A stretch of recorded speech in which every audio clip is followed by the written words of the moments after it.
Good morning, everyone. I welcome you all to our Sunday English speaking series.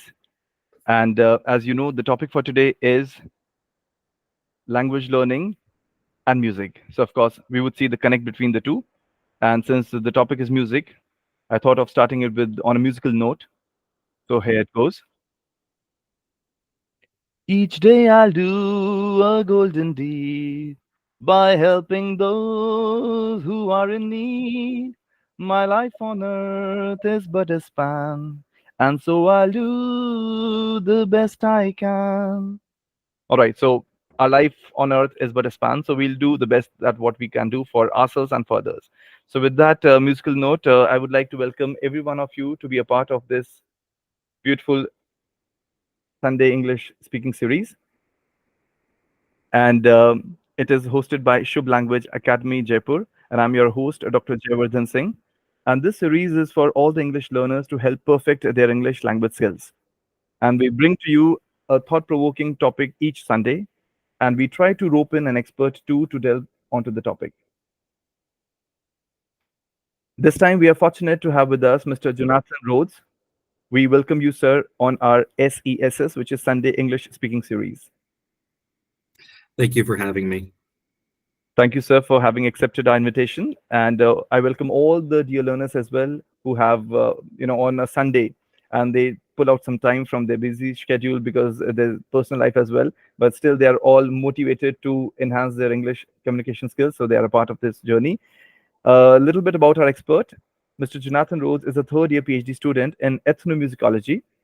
We'd like to listen from you, sir, about ethnomusicology a little bit.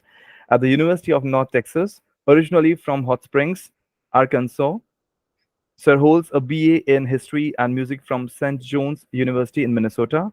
He also received an MM in Vocal Performance and an MA in Musicology from the Lamont School of Music at the University of Denver, where he served as a graduate teaching assistant for the Musicology department. His research focuses on the intersections of space and place, historical memory, and music and violence in urban sound spaces. Additionally, his academic interests include protest music, music and fascism, and video game music. Sir currently serves as teaching fellow for the UNT College of Music, where he teaches the World Music Cultures class. Thank you, sir, for having accepted to be a part of this Sunday English speaking series. And we would like to start by asking you to present yourself a little bit to talk about your background, your education, and your connect with languages and music. Over to you, sir. Well, thank you so much for having me, and it's fantastic to see so many people. I'm excited to learn English, my native, incredibly messed up language. um, I am originally from Hot Springs, Arkansas, which is one of the rural states in America. If you guys know where Texas is, down at the bottom, we're the small state to the northeast that a lot of people in our own state don't even know exists because of how insignificant it is. I went to a Catholic boarding school in Arkansas, and after that, I went where I was introduced to music through the monks and the teachers. Then I decided to get a degree in music. I went to the St. John's University in Minnesota, where I got degrees in music and history, where I started training to be a professional opera singer.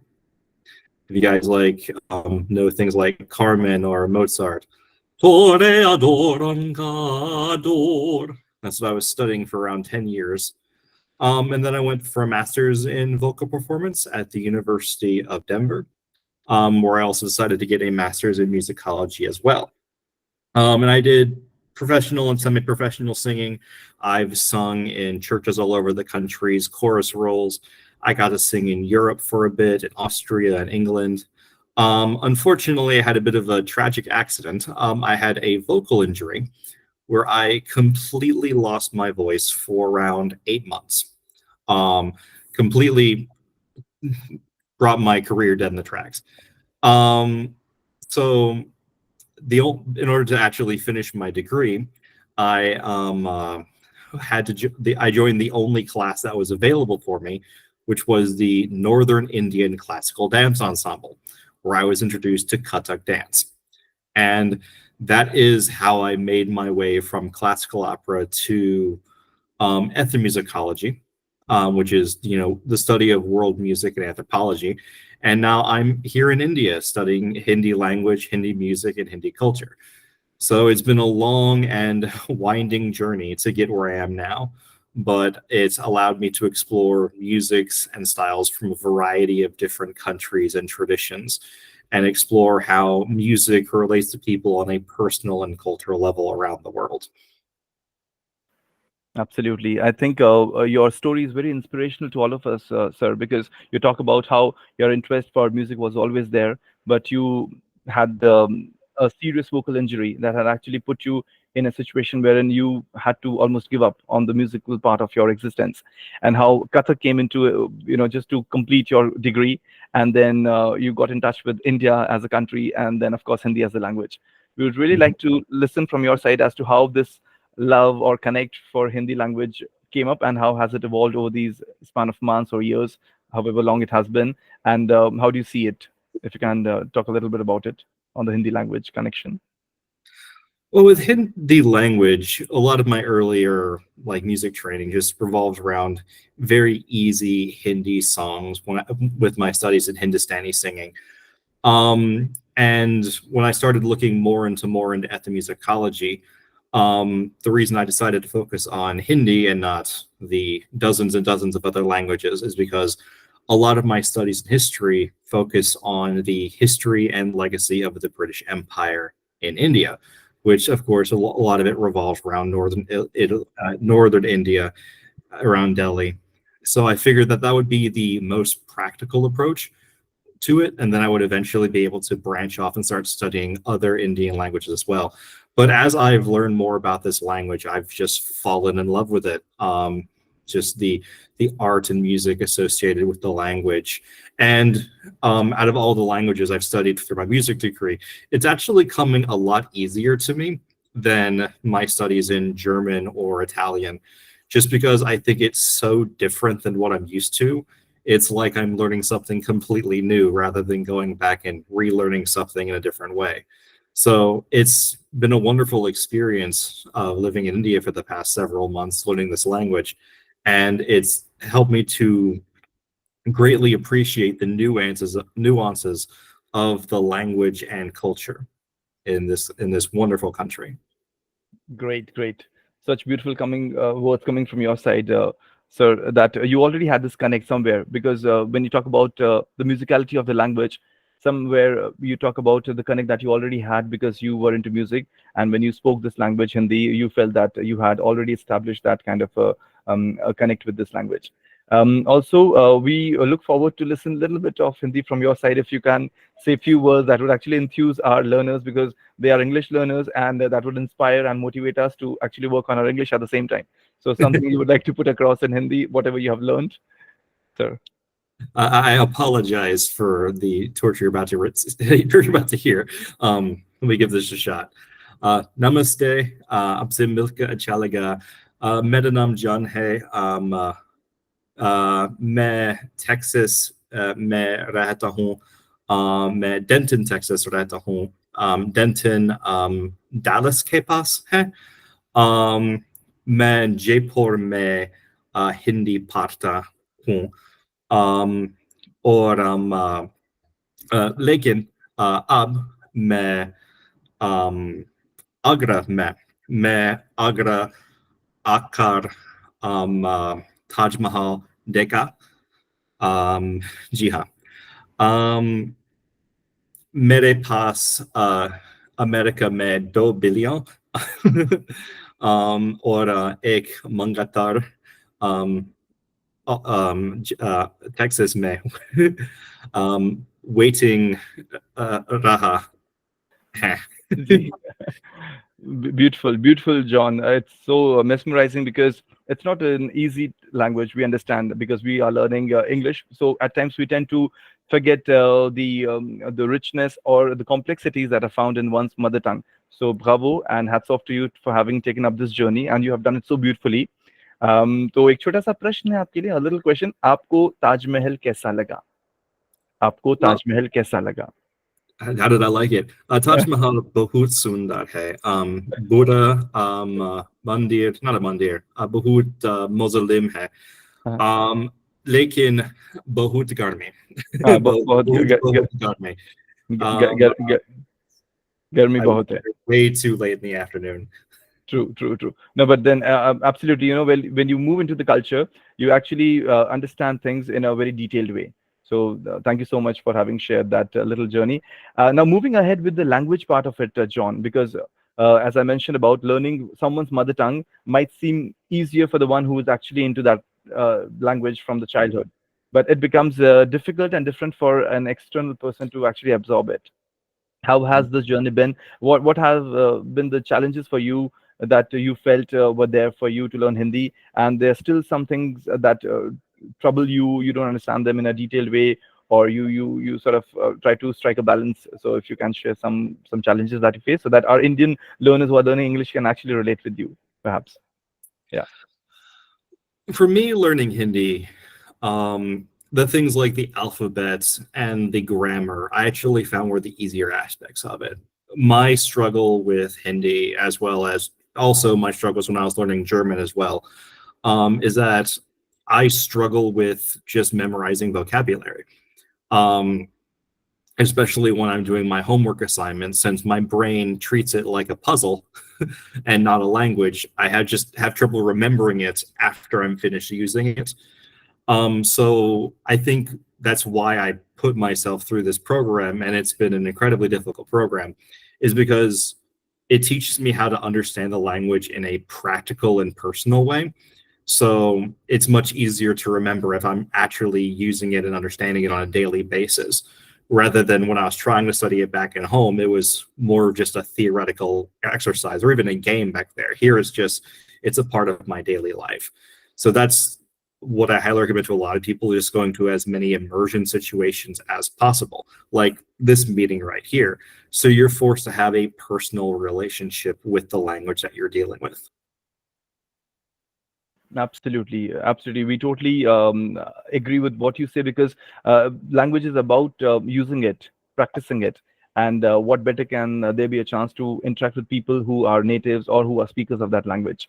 So I think what you rightly mentioned is the fact that to put into use that language, especially with Hindi, you're using it on everyday basis. So similarly, we are trying to put things in order for our English learners, so as to bring experts from all the English-speaking countries who are, native for that language or are absolutely at ease with that language, and they somehow help our learners and us in totality to move ahead with that language. So I think that's a great message from our expert that you have to put the language onto use. If you don't put it into use, then you kind of do not enhance your skills in that direction.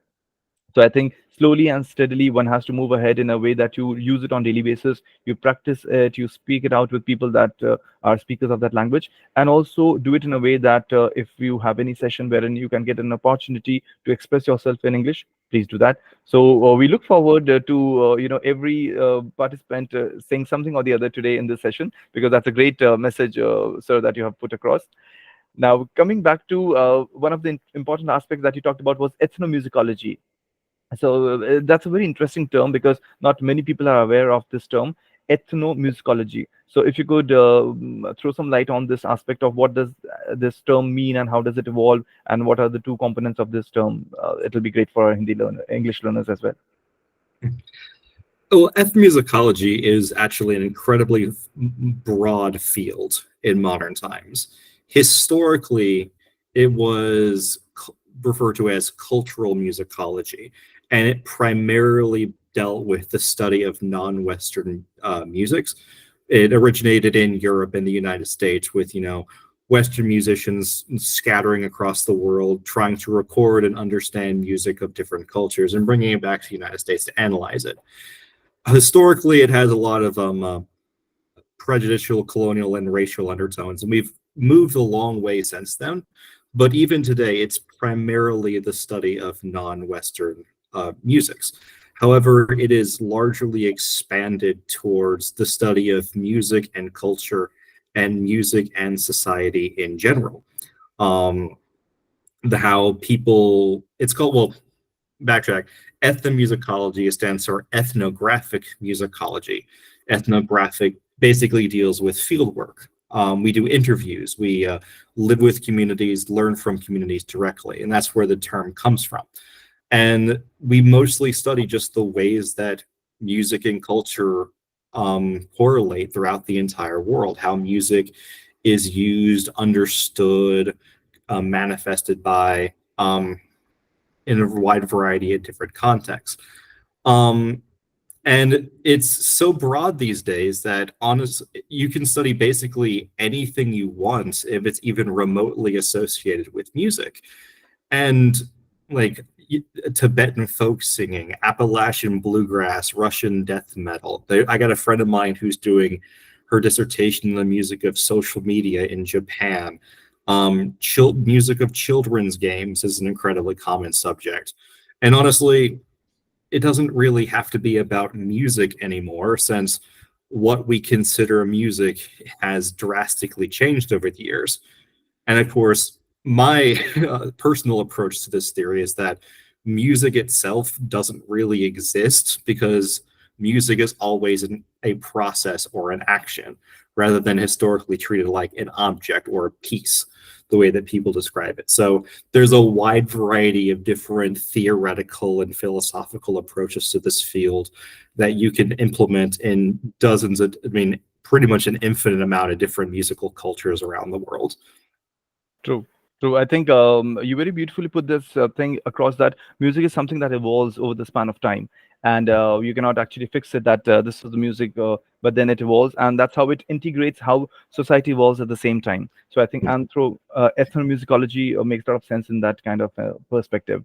Coming on to the same point that you raised, John, just right away about learning from the civilization. So we have how do you see your learning which is outside the books? Because I'm sure you're in the Indian society, you are in Rajasthan, specifically in the city of Jaipur. So how do you pick up language from your daily understanding and daily existence? So maybe it's out of the book, because it's not what is there in the book. Then how do you see that? Are there some differences that you find in what is written in the book and how it is dealt on the ground?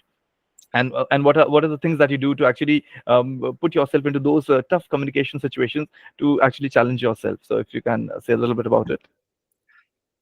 Well, when I'm going around Jaipur with my colleagues in the program, even just that alone, one of the things that works for me is that I just have to force myself into situations where I have to use what little Hindi I have to get involved with somebody, putting yourself out of your comfort zone. And when you do that, even with like the large, language barriers that still exist from people with my level of language, you learn so much about the nuances that you would just miss through a book.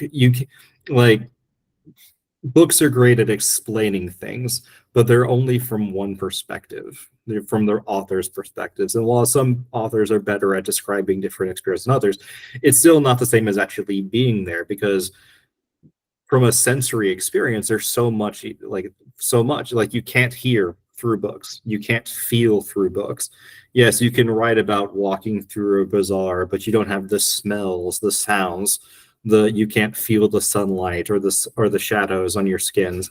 And like and it really just gives away like how you directly connect with everybody in these very complex and just very beautiful like social and cultural environments. True, true. I think you have said in a very fascinating way that you're totally immersed into that language when you are actually living it in the culture, in the society, in the bazaars that you talk about. You feel it, you smell it, you can see it.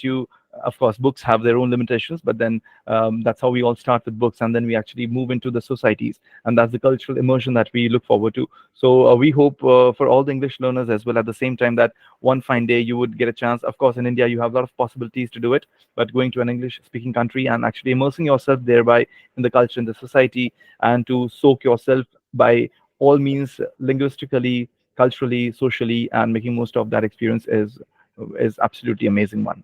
Mhm. What has been your list of songs, John, perhaps in Hindi? If you have you been able to sort of watch some Hindi movies or Hindi programs or Hindi, I would say, songs that have helped you, or how do you see it? Does that really make but is it really difficult? or it does help. So how do you see, how do you actually break it down in a way that it moves ahead with your learning process, movies and cinema, and especially the songs that are there in the Hindi Bollywood industry, or maybe in the regional language?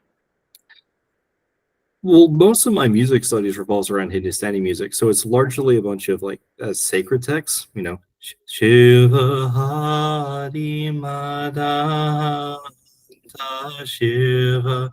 And I think that really helps just the repetitive aspect of helping to learn the language.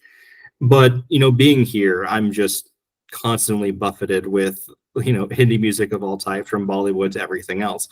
And even when I don't understand what these songs are necessarily saying, just hearing it and hearing it how it's used helps bring everything else into focus. Well, I don't understand like the entirety of the language or all the vocab, the shabdapli that we're using in the text, but you hear them in context in a repeated fashion.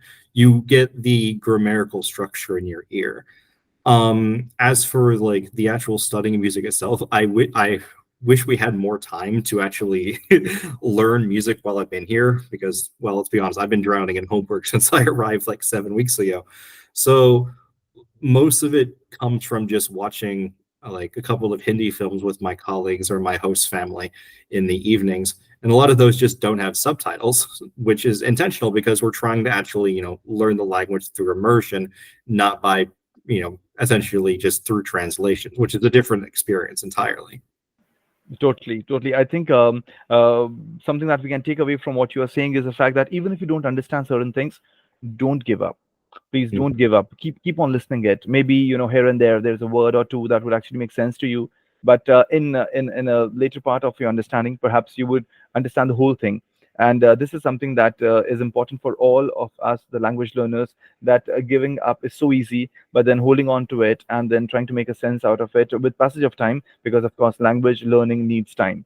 And when we cannot go to the English speaking countries at the moment, but what we could do is that we can soak ourselves because of the internet which is around us into the English speaking countries cultures with music, and thereby watching and listening to these musics, and then actually making sense out of it in a later stage, which in the initial part might be tricky and difficult, as what John says, that even for him at times it is difficult because there are no subtitles in Hindi, and then it is difficult. But what you need to do is to carry it on and just keep doing it. That is the ultimate mantra for success, I suppose.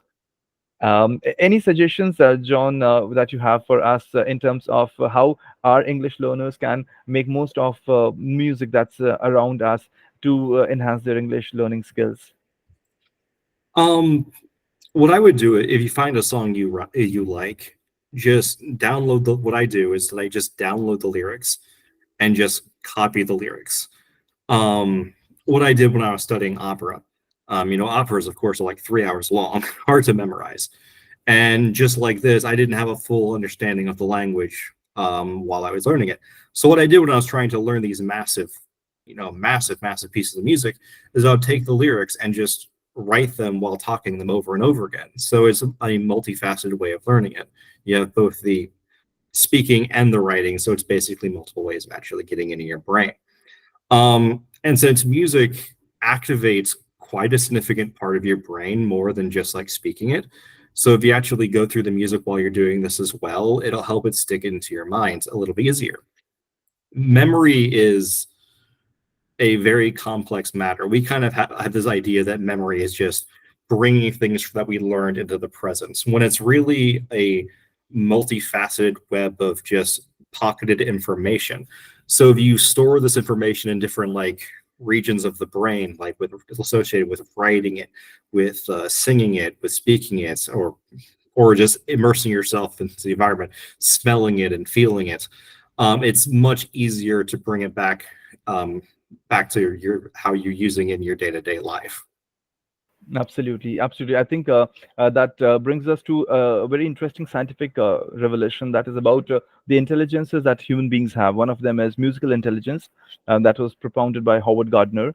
And he talks about how human beings, they have a lot of intelligences. They can have a spatial intelligence, they can have an interpersonal, intrapersonal, and one among them is musical intelligence. So when you are into a culture where there's a lot of music and a lot of songs happening around us, we have this development of brain, wherein musically we are alert and we have a lot of understanding. So that also takes me to the point that there's a phenomena, there's a process that's called the song stuck in my mind.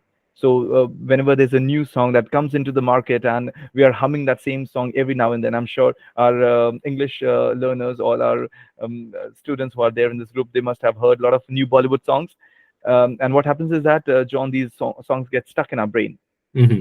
So any new song that comes up, and it is exhibiting the phenomena that the song stuck in my memory. That's the earworm phenomena that happens for people, that you just cannot get the song out of your mind on your brain every time. It is just in a repeat mode, and this is a great technique for learning languages as well. So the way we have Bollywood songs, we can also have the English songs which we can expose ourselves to by picking them up, if it's there on the charts or if it's there in the we have heard it somewhere. So I think that way it makes a lot of sense. So what you rightly talk about is the fact that it stays there in a repeated mode, it gets stuck in your memory, and you would be actually working a lot on it. And the only way to get out of it is to finish it up. And how do you finish it up? By actually memorizing it, or by doing justice to it in a way that your brain says, yes, it's done, and I'm through with that song now. Yeah. So I think that's a great technique. Yeah, John. So another English vocabulary, we actually have a term for that. It's called the earworm.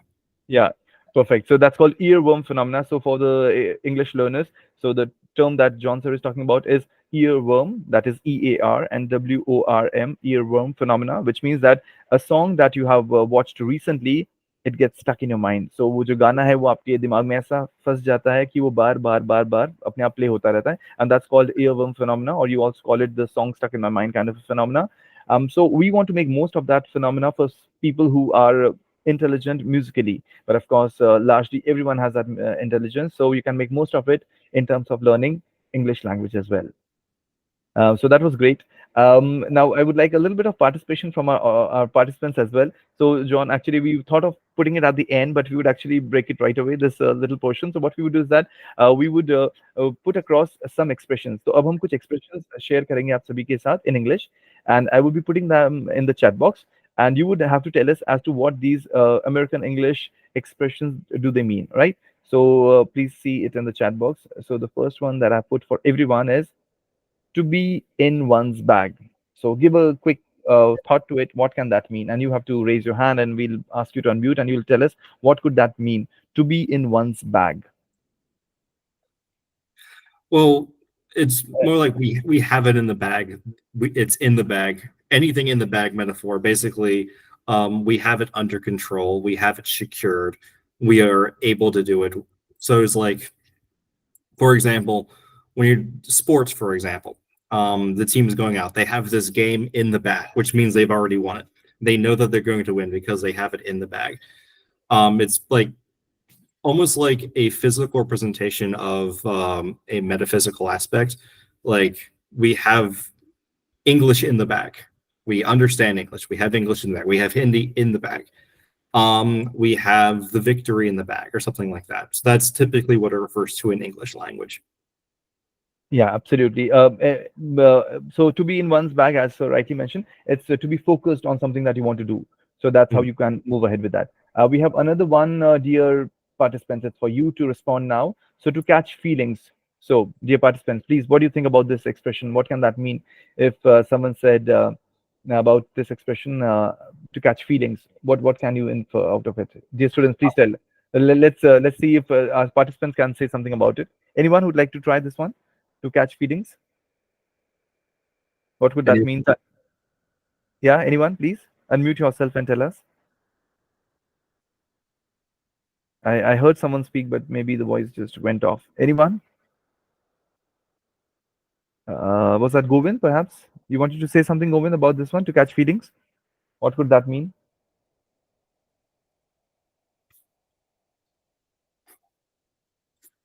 I can just Okay. answer. Yeah. Please go ahead, sir. Yeah.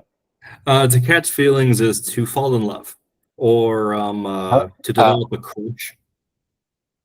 okay.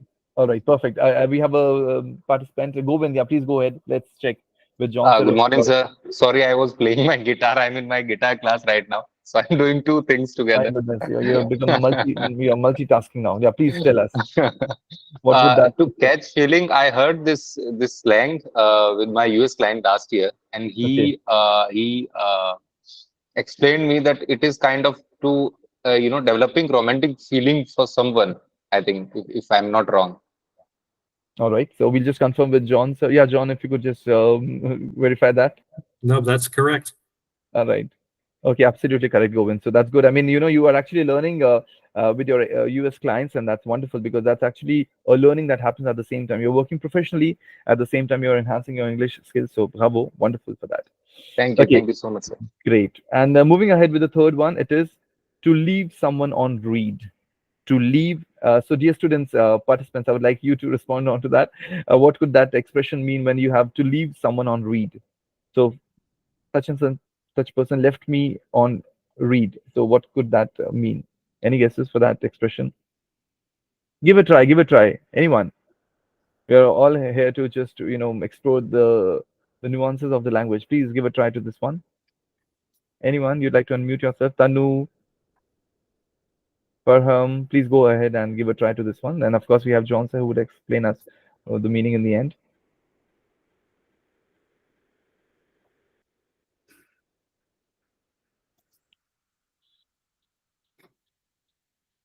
Yeah, no? Okay, so we'll ask John, sir, to help us with that, to leave someone on read. Um, to leave someone on read is to. Oh, we have an answer Oh, yeah, actually. yeah, Farham, you would like to try that. Sir, to leave someone on read means open and read your message but did not respond or to reply. Uh-huh. So That's correct. that's correct. Yeah. Yep. All right. Perfect, perfect. Okay, so yeah, that means that you have read the message, but you're not replying onto it. So that actually leaves you in some kind of pain, and you are like, oh, come on, how has this person not responded yet to me? So has seen it. Maybe they're busy. I don't know what is the reason is, but they're not they're ignoring someone's message and not responding. Okay, another one is I think we have seen this word in the last session of ours with Mr. Mihir. So, but anyway, I'll retake the word to check if people have been regular with our classes in the sense they have taken up these words in their repertoire or not. So it's ghosting. So that's Ghosting. Any guesses quickly? Please let us know if you understand the meaning of this word.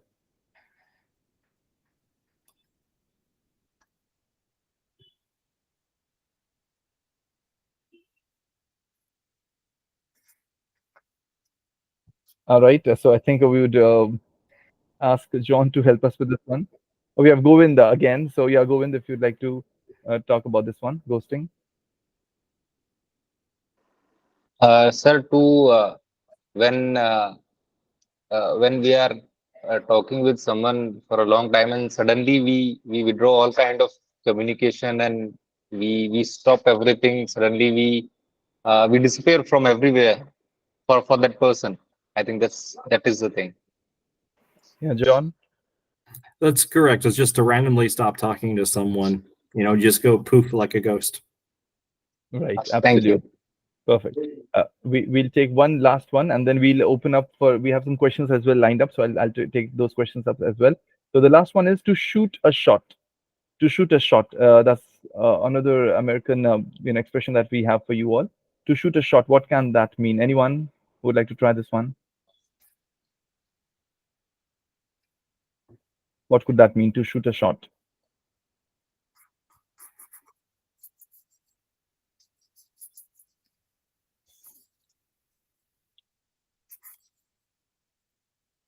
None. No one.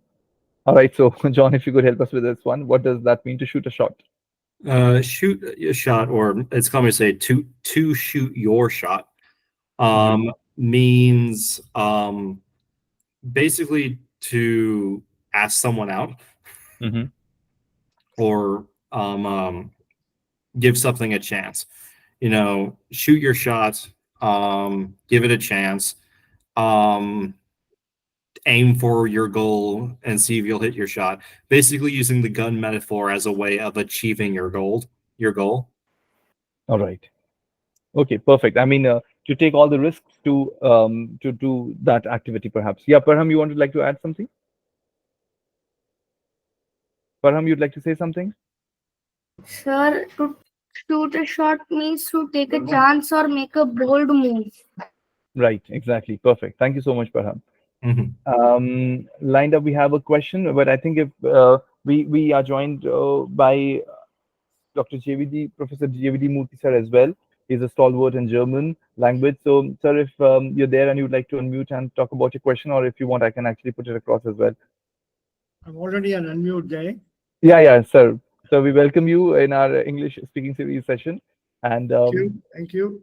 you can move ahead. Go ahead with your question, sir, if at all you have any Just, questions. just, Yeah. just something to add. I think it's more inclined towards dating. Yes. Taking Yeah. chance with someone, and if I'm not wrong, it is an Afro. It has Afro origins. All right. So that's true. That Basically, it's largely about a dating for dating, taking someone out, and you are shooting your shot on that. this has got more Afro, kind of background here. So the African American vernacular English. All right. I think it's originated there. I remember reading about it vaguely, long time back. All right. Okay. Thank you, sir, for that input. And we also have a question from Seb, since he's a stalwart in German language, John. So I wanted to have your experience shared with us as to, I just read, what aspect of learning German, caused you the most of agony, perhaps? There was, you're learning German as well. You're in connection with German language. So what has been the experience? If you can talk a little bit about it. With German, it was very interesting because German and English have a lot of historical roots with each other. And I think, like, English is a Germanic language. And I think, like, about half of our language is derived from German or Germanic speaking languages in some way or another.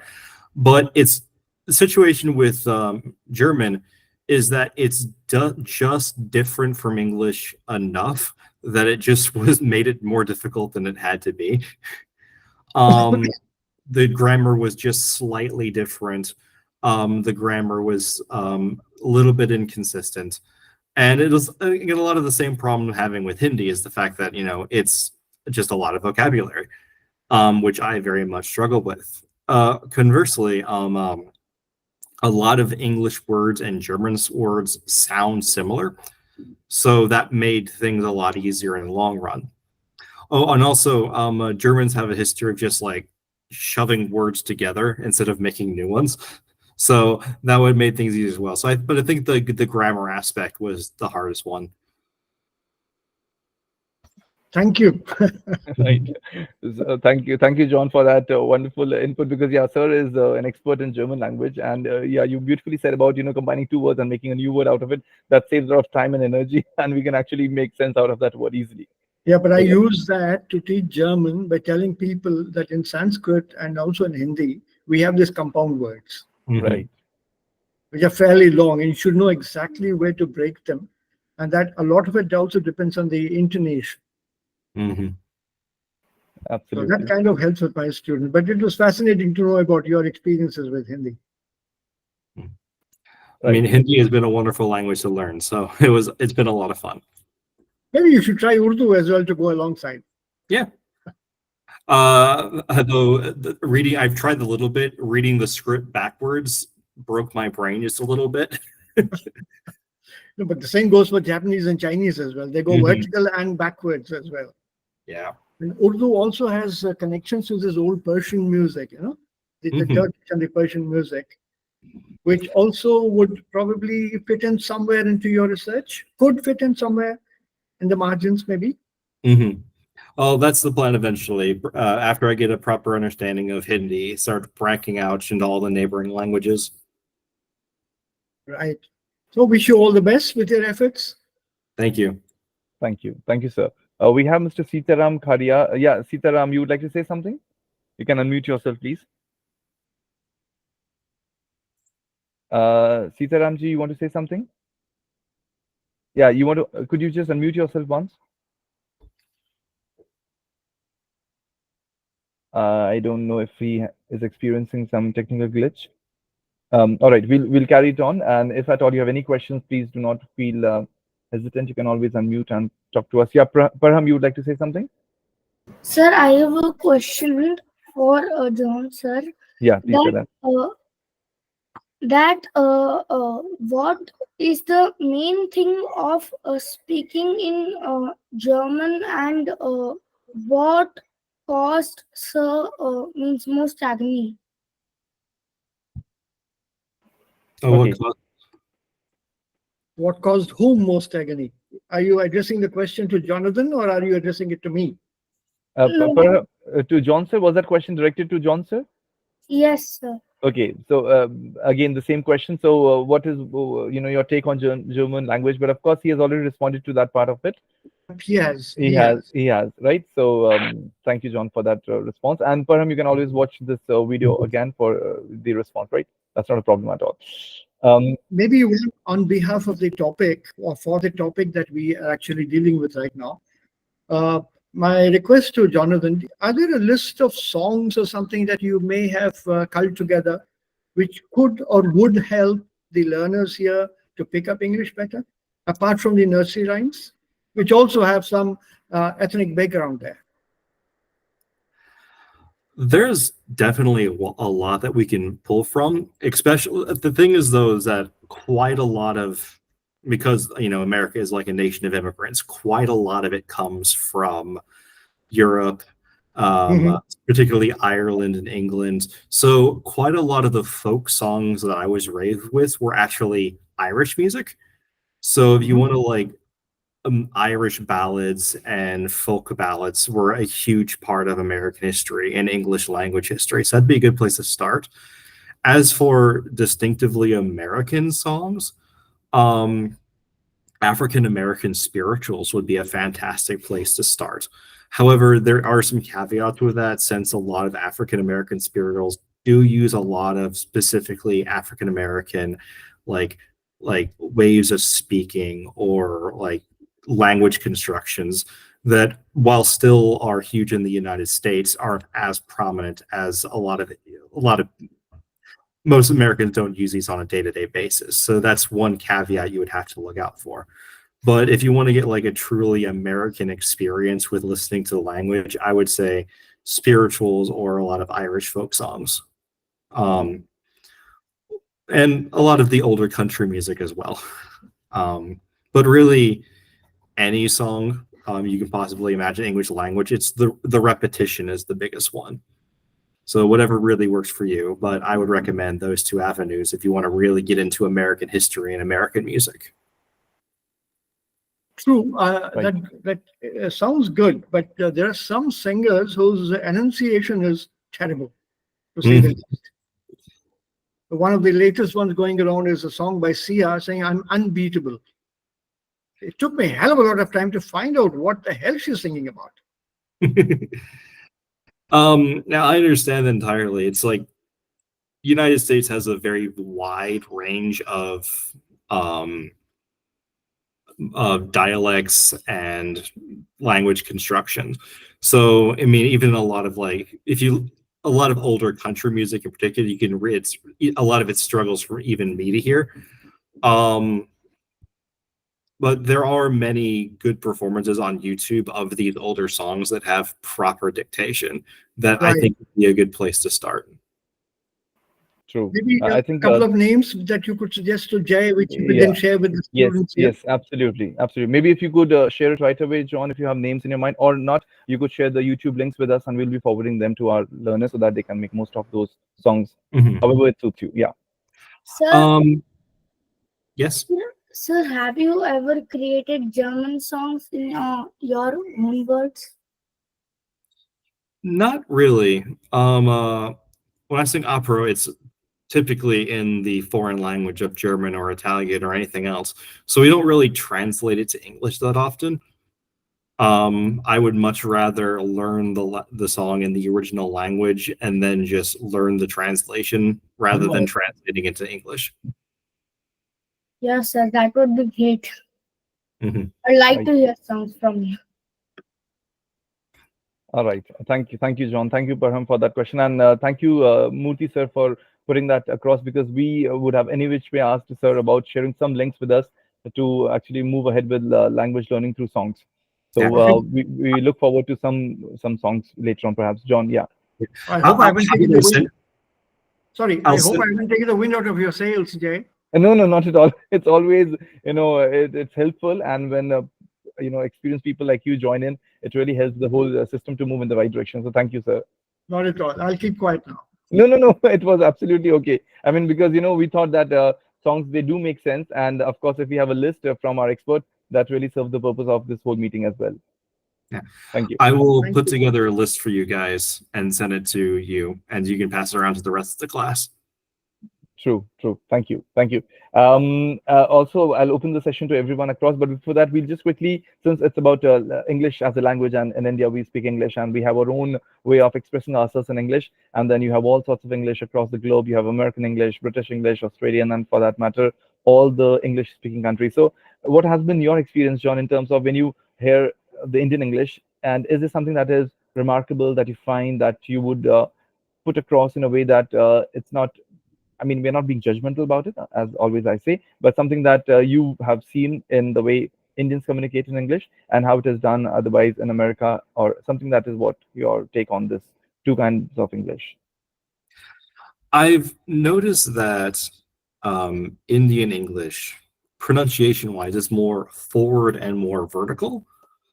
I'm not going to attempt to do it because I'm terrible at accents and I don't want to butcher it. But if you listen to your professor speak, it's very forward, but also high and vertical.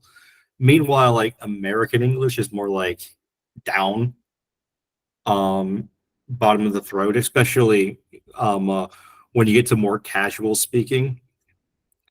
If I'm going to drop my professional accents, I used to talk like this down the South quite a bit, and it's down below. We go down with our notation. We go down with our dictation.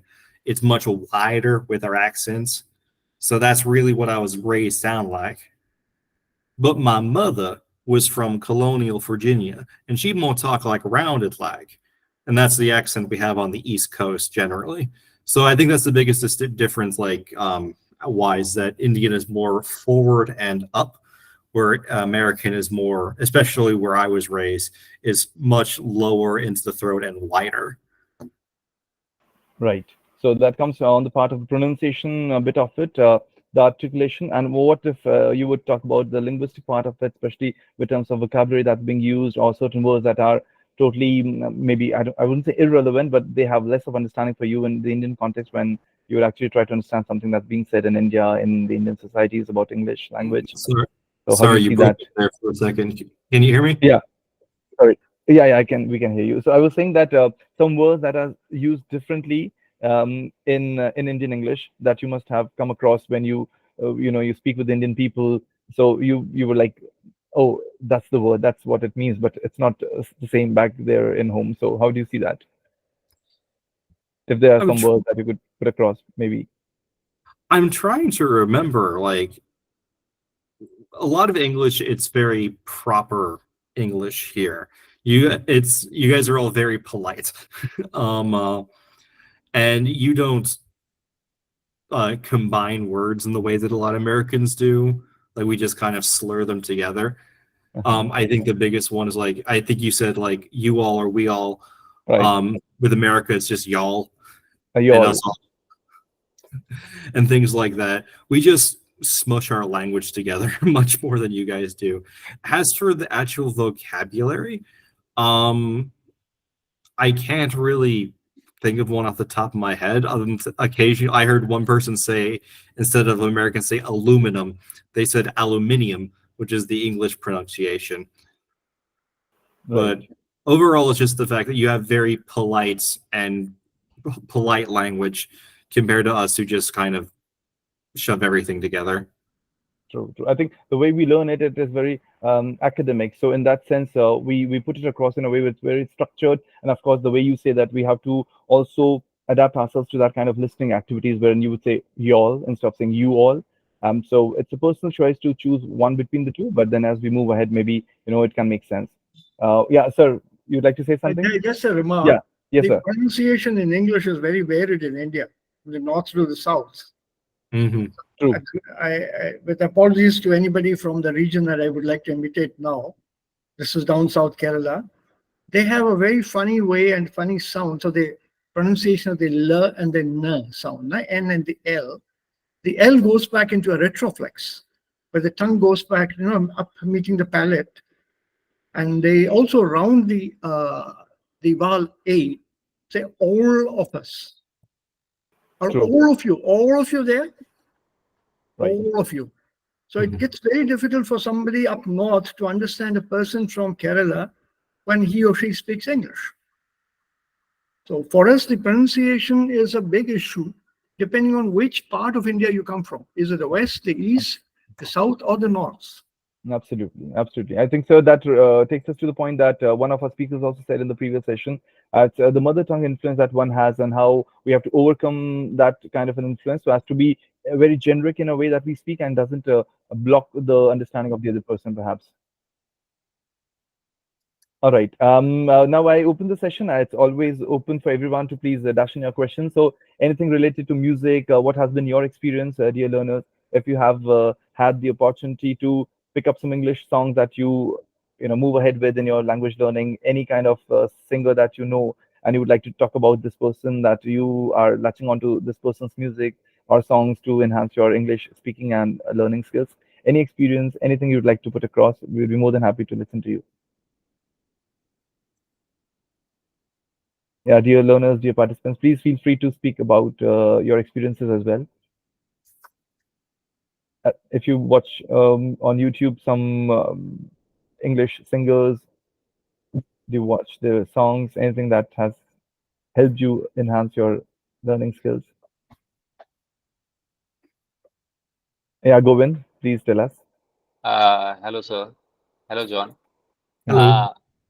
I'm very bad with music, although, but these days I'm learning to make my focus and concentration good. Someone told me it will enhance my concentration and all.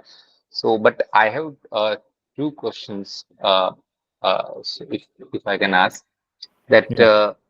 uh, how can I link my ideas together to sound more like a native speaker in any language, not in only in English, in any language?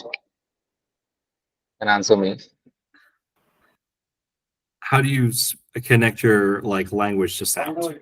Yes, how can I link my ideas, my thoughts together to sound more like native in kind of speaking and in accent? How can I improve my accent also in any language? That's what my question is. Okay. So with a lot of my musical training, I've had to study English and French, Italian. And of course, I've never had to study I've never really been able to, speak these languages to any level of proficiency, but I'm able to sing them pretty decently. And the trick is you need to learn, just learn the subtle nuances of the language. For example, in French, they always jump off the last end of the sentence when you're speaking it. Italian, it's very proper and written and it's very proper and consistent throughout. So it's much easier to identify with those languages. English, you're going to have a lot more problem with because, well, our language is a bit of a mess, to be honest with you. There's not much logical consistency throughout it. A lot of it comes back to the fact that, we're on an island and got invaded over and over and over again. And the people who basically wrote down the language initially intentionally made it messed up to prevent other people from learning it. So really the only way I can recommend you actually improving your accent is, when you're, in India, try to listen to a lot of American shows or American music or American speakers and just try and subtly mimic the way that they put together their sentences and their words in ways that are as smooth as possible. The continuity in the sentences is probably the biggest stickler because everybody who learns a new language is very including me, it's very jumbled together. We're trying to put it together as we go along. But when you get to the point where you're thinking in entire sentences and not just word for word translations, that's really how you're the speaking language is going to excel the most. Okay. So Thank you. basically, in summary, like try to think in sentences and not in words. Okay, thank you so much. And one more thing, and that do you really think that music is helping you with the languages also? Oh, absolutely, because language and music are one and the same. You know, language is just another, I mean, music is just another form of language. Quite a lot of my field in ethnomusicology, we basically stole our theories and methodologies from linguistics. And that's, you know, there's been a lot of like neurological studies on the matter that, you know, speaking and singing are almost connected to each other. Actually, in fact, the biggest comparison I can make is to speaking is actually Hindustani music for you guys. How it's basically layers on top of layers on top of layers that you basically put together. The seed ideas that basically grow out of like your neurological thought process and how it flows together in a singular language. We don't really think about it, we just do it, almost like improvisation. So I would say that when you add music on top of the translation, it's just, again, another way of embedding it in your mind in ways that you can pull out on a second's notice, almost like improvisation, without actually like thinking about it beforehand. And that's really the best way to like truly be immersed in the language. When you truly understand it is when you're just doing it and not just thinking about it. Unfortunately, with Hindi, I'm not at the point where I can do that. So I'm just, you know, one word at a time, one word at a time. Oh, wait, that's oblique now. I have to go back and use mooj instead of meh. Let's do it again. So I'm in the same boat with you guys. But, you know, the more you're exposed to the language in different ways and in different contexts through either music or art or literature or anything else is the best way to basically get the language embedded in your mind. True. Okay. Thank you so much for answering. And sir, thank you so much for giving me the time. Thank you. Thank you, Govind. Thank you. I think you very beautifully put it across, John, that when you try to engage, it happens. So it's actually the practice that makes everyone perfect. The way you say that, you know, even for a simple Hindi sentence, you would actually do it all over again by putting things in order. You would redo it till the time it comes out to the most, the supposedly the most correct form of the sentence. So yeah, we are towards the end. We can have one or two last questions. Yes, Murthy sir, would like to say something? Yeah, just a remark. Yes, sir. It's as simple as language of music and music of language. True. It's as simple as that. See, for him to play, for Govind here to learn how to play music, he has to learn how to put the notes and the chords and everything together. And there is a system of the chords and the notes coming together to give harmony. Apart from the harmony side, you also have the melody. That melody also has a rhythm. So to be able to speak something fluently, he has to look for all these things in that particular topic, in that particular language. Depending on whether he's playing an instrument like, let's say, a viola or a cello or a violin or a piano. Each is a different instrument. So the rhythm and the melody that comes from each instrument would be different. That can be something like the topics that you'd like to speak on. True.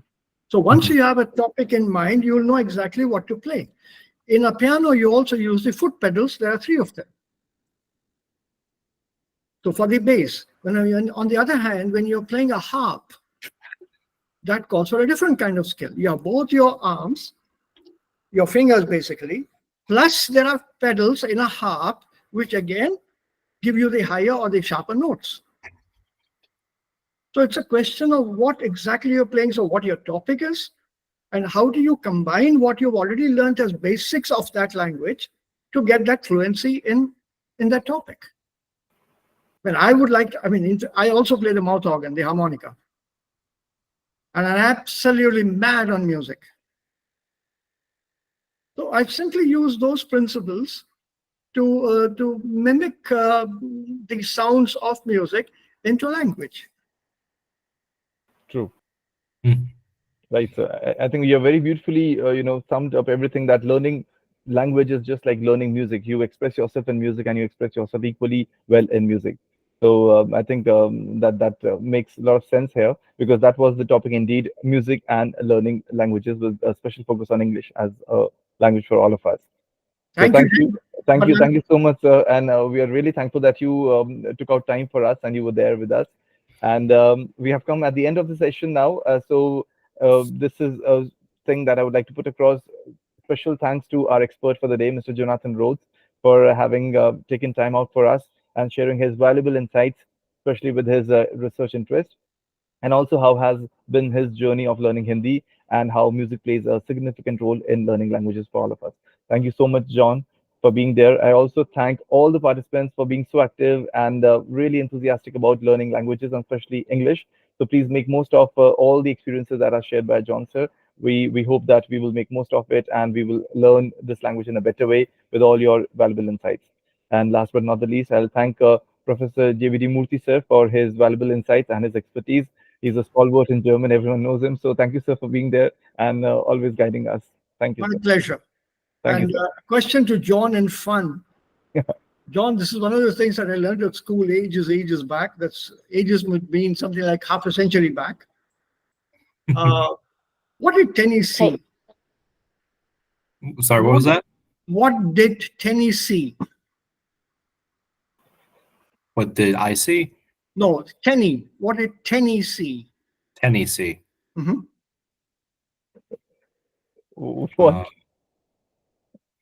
The What same did thing that the same thing that Arkansas. Oh, Arkansas. So Tennessee. What Oh, did Tennessee? Tennessee. Tennessee. Okay. So Yeah, now you see what Tennessee. that was a very interesting one, sir, in the end. My Thank you. state mostly just makes fun of that state, so.